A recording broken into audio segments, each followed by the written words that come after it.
కొడుకులున్నారు, వారు చదువు సంధ్యలుండి కూడా చవటలయ్యారు, ఒట్టి చవటలయ్యారు.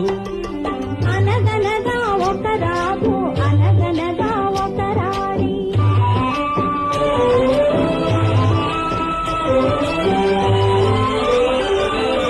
పడక మీద తుమ్మ ముళ్ళు పరచనొక్కదు, అయ్యో ఇంటి దీపమా